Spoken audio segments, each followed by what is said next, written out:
Hi, நான் doctor Jayachandran, Sun Hospital Madurai. Sciatica, இடுப்புல இருந்து காலுக்கு வலி பரவுறது. இந்த கண்டிஷன் வந்துட்டா சிவியரா பெயின் இருக்கும், நிக்க முடியாது, உட்கார முடியாது. ஏன் சில நேரங்களில் வந்து படுத்திருக்கும் பொழுது கூட சிவியரா பெயின் இருக்கும் ஒவ்வொரு பொசிஷன்லையும். ஓகே, இப்போ எனக்கு ஸ்கயாட்டிகா ப்ராப்ளம் வந்துருச்சு, இடுப்புல வந்து எனக்கு டிஸ்க் பல்ஜ் இருக்கு, அதனால வந்து இடுப்புல இருந்து காலுக்கு வலி பரவுது, சிவியரா பெயின் இருக்கு, நான் டாக்டரை பார்க்க போறேன். இப்போ நீங்க பார்க்க வர்றீங்க, ஆனா வந்து பார்க்க வர்ற வரைக்கும் எப்படி மெயின்டைன் பண்றது? இப்போ ஃபோன் பண்ணி என்கிட்ட கேட்குறீங்க, வாங்கன்னு சொல்லிடுறீங்க, வந்து நாங்கள் ட்ரீட்மெண்ட் கொடுத்து உங்களுக்கு சரி பண்ணி கொடுத்துட்றோம், ஓகே தான். ஆனா அந்த ஒரு வாரத்தை எப்படி கடத்துறது?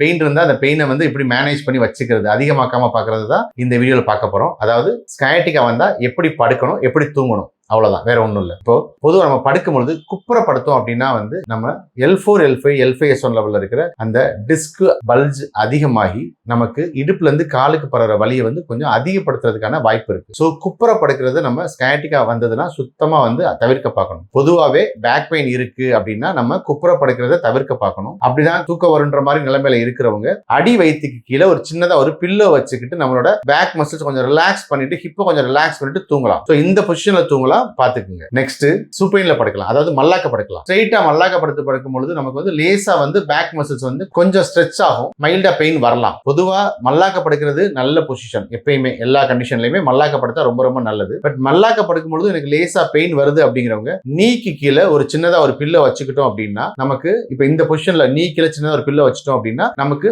பேக் மசில்ஸும் தை மசில்ஸ்லாம் வந்து கொஞ்சம் ரிலாக்ஸ் ஆயிடும். இப்போ நம்மளோட அந்த ஸ்கயாட்டிகா பெயின் சுத்தமாவே சரியாயிடும், ரிலாக்ஸா இருக்கும், ஈஸியா நம்ம படுத்து தூங்கிடலாம். ஓகே, எனக்கு சைட்ல படுத்தாதாங்க தூக்கம் வரும், எனக்கு நேர படுத்தா தூக்கம் வராதுன்னு நினைக்கிறவங்களுக்காக அடுத்த பொசிஷன் சைட் லைங். இப்ப இந்த மாதிரி நம்ம சைட் லைன்ல படுத்துக்கிறோம். ஓகே, இப்ப சைட் லைன்ல படுத்துக்கிட்டு நம்ம ரெண்டு நீக்கு நடுவுலையும் பில்லோ சைட் லைன்ல படுத்து லேசா வந்து முழங்காலையும் இடுப்பையும் வந்து மடக்கி வச்சுக்கிட்டு, ரெண்டு காலையும் மடக்கி வச்சுட்டு, ஒரு காலம் மட்டும் ரெண்டு காலையும் மடக்கி வச்சுக்கிட்டு ரெண்டு முழங்கால் நடுவுலையும் இந்த மாதிரி ஒரு பில்லோ வச்சுக்கிட்டோம் அப்படின்னா நமக்கு ஈஸியா வந்து நம்மளோட ஸ்பைன் வந்து ரிலாக்ஸ் ஆயிடும். ஸோ பேக் பெயின் அதிகமாகாது. இது நம்ம லெஃப்ட் சைட்லயும் திரும்பி படுத்துக்கலாம், ரைட் சைட்லயும் திரும்பி படுத்துக்கலாம். ஸோ ரெண்டு நீக்கு நடுவுலையும் ஒரு பில்லோ வச்சு திரும்பி படுத்தா ரொம்ப ஈஸியா இருக்கும். ஓகே, இப்போ நம்ம நிறைய பேருக்கு இருக்கிற கேள்வி, தரையில படுக்கிறதா மேட்ரஸ்ல படுக்கிறதா மெத்தையில படுக்கிறதாங்கிறதா நிறைய பேரோட கேள்வி. என்ன பொறுத்த வரைக்கும் எப்பயுமே வந்து ரொம்ப குஷன் இருக்கிற மெத்தையில படுக்க கூடாது. First point. இப்போ வந்து கையை வச்சு அழுத்துற இவ்வளவு தூரம் அழுத்துது பாருங்க, நான் வந்து 8 இன்ச் மெத்தையில படுக்கிறேன், 4 இன்ச் மெத்தையில படுக்கிறேன், 10 இன்ச் மெத்தையில படுக்கிறேன் நிறைய பேர் சொல்றாங்க.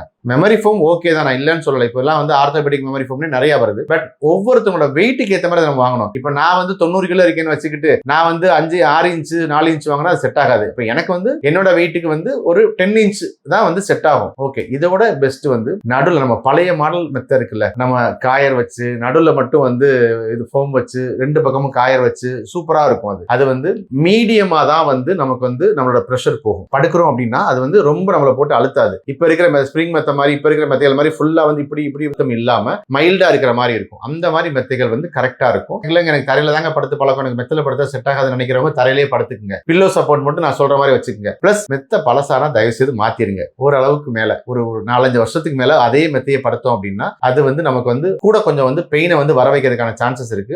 ஒரு வாரத்துக்கு ஒரு தடவை மெத்தையை வந்து பொசிஷன் மாத்திக்கிட்டே இருங்க. இந்த பக்கத்தை திருப்பி அந்த பக்கம் போடுறது, அந்த மாதிரி வந்து பொசிஷன் மாத்திக்கிட்டே இருங்க. இதெல்லாம் ஃபாலோ பண்ணோம்னாலே வந்து பெயின் வந்து அட்லீஸ்ட் வந்து அதிகமாகாது. இது எதுவும் வந்து ட்ரீட்மெண்ட் கிடையாது. ஸ்கயாட்டிகா இருக்கு, எனக்கு பேக் பெயின் இருக்கு, இந்த பேக் பெயின் அதிகமாகாம இருக்கிறதுக்கு நான் என்ன பண்ணணும் அப்படின்னா இதெல்லாம் நம்ம ஃபாலோ பண்ணலாம். நம்ம சன் ஹாஸ்பிட்டல் வாங்க, வந்து ஒரு தடவை கன்சல்ட் பண்ணுங்க, உங்களை கம்ப்ளீட்டா ஸ்கயாட்டிகா ப்ராப்ளம் வந்து சரி பண்ணி கொடுக்குறோம். தேங்க்யூ.